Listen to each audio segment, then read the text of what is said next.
Alright everyone, today we start off talking about Mayorkas and the Department of Homeland Security. They are lying when they claim that the new Disinfo board, which doesn't have any real power whatsoever, it's advisory in nature, analytical in nature as well. That's the good part. To be clear, the fact that they can't make legislation or binding decisions within DHS is a very good thing. But the insinuation we got the other day from Mayorkas, who's a known liar anyway, is that this whole thing, he came out and effectively said, no, people have gotten the wrong idea. But perhaps we were confusing people with our messaging the other day. Yeah, you think? This program is only about monitoring Russian and Chinese sources of disinformation. So this is like looking into the propaganda factory. This has nothing to do with monitoring the words and posts and communications of American citizens, or proposing that they be limited in any form or fashion. We're just looking at like Russian bot spam and stuff, ma'am. Now, I do believe that there was a situation under Obama's administration, and of course Biden was VP at the time. He learned from one of the best chronic liars in all of U.S. politics. Just think, Obama was slightly better than like a Bush, or Bush's daddy, who thankfully is croaked now. He's yellow bones like his fucking wife, who was the only sane one in the family.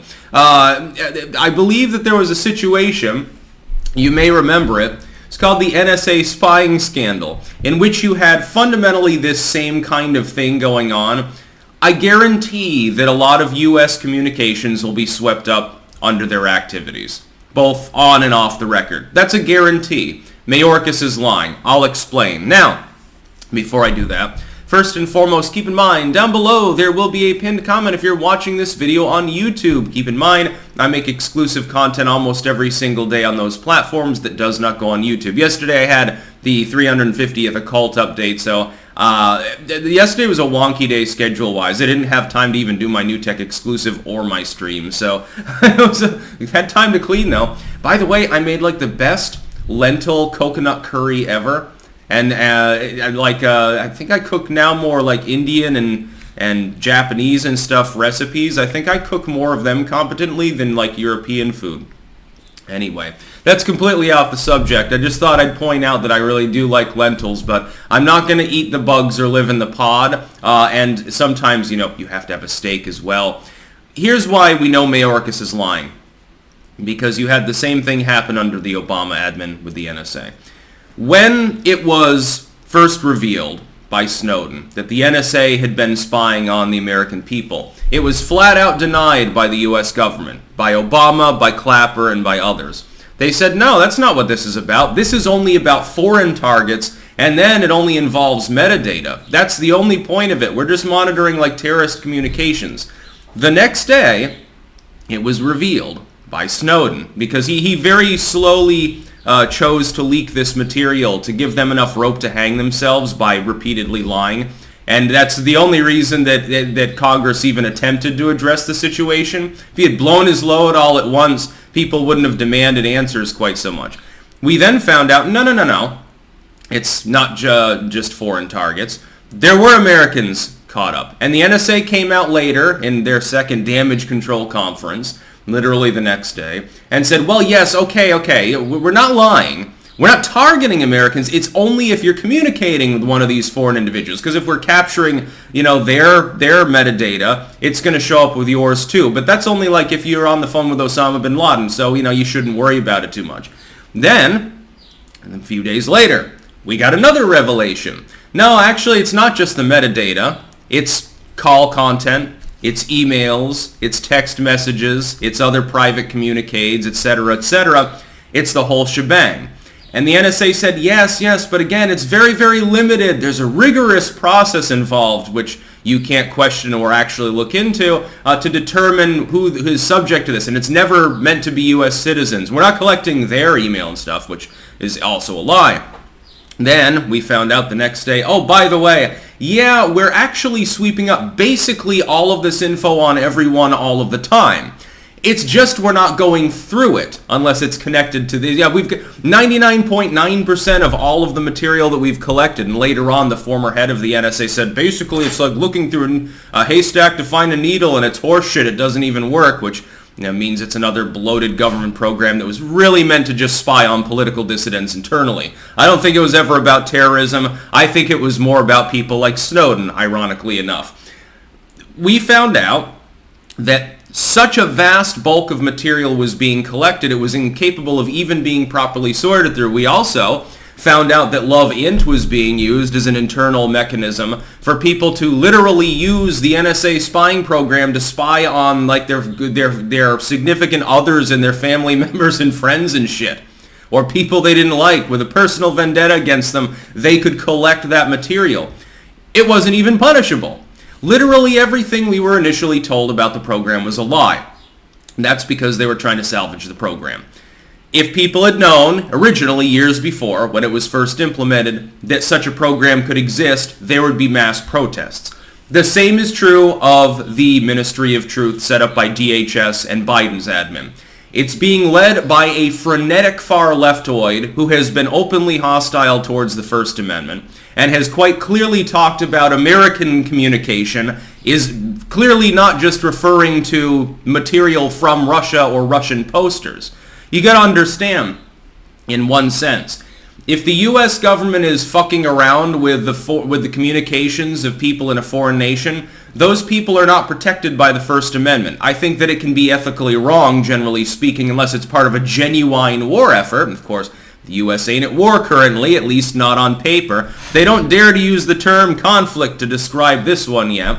Unless it's part of that, I don't think we should be doing that. But there's no constitutional issue. A person in Zimbabwe is not protected under the U.S. Constitution. They're not a U.S. citizen.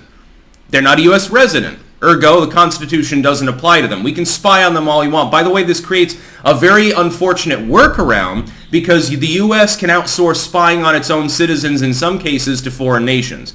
Does this all the time with the British, and then you return the favor. You know, the British government is limited in how it can spy on citizens, a little bit less than in the U.S., but the U.S. isn't. They just have to come to a data sharing agreement and cross-train. And so the Fourth Amendment effectively for surveillance purposes is already, I hate to tell you this, a fucking joke. It's completely ignored. And legally speaking, so far, people are so batshit unaware of this, they haven't done anything about it. This will be worse.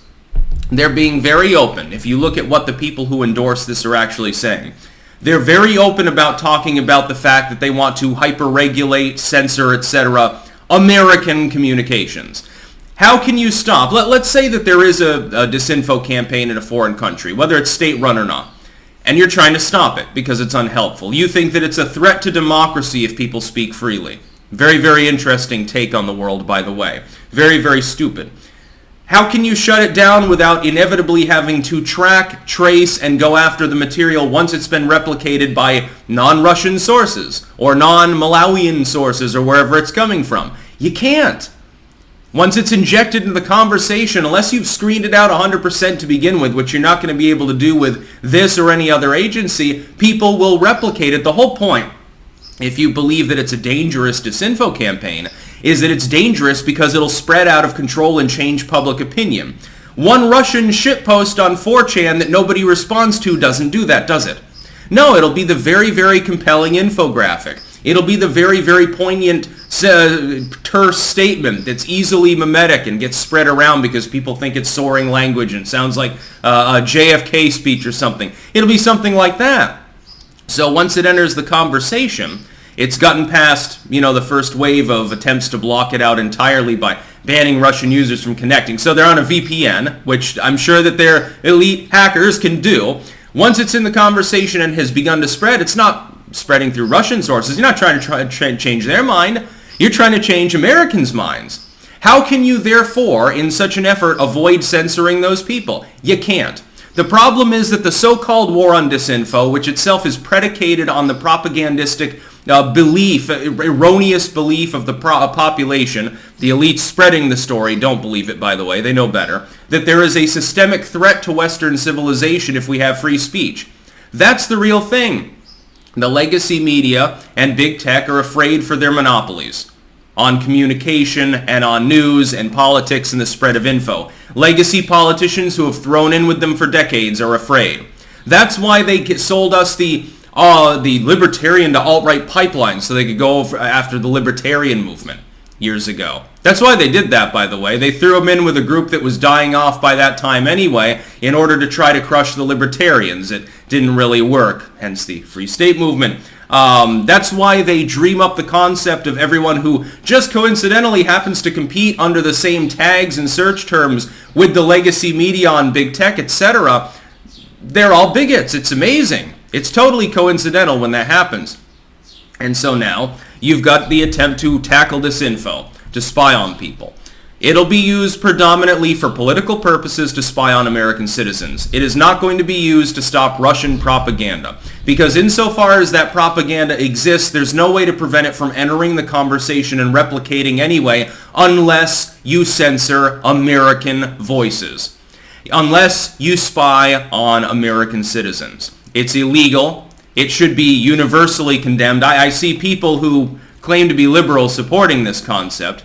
Even some conservatives. Okay, so conservatives want to spend millions of dollars dicking around and censoring people, and liberals want the government to more closely regulate the political conversation that can be had by the average Joe public. Yeah, these people have lost their fucking goddamn minds, and so has anyone else who's supporting this move who isn't getting a salary as the result of the creation of this new program, and they're just a fucking traitor. That's about all. Peace out.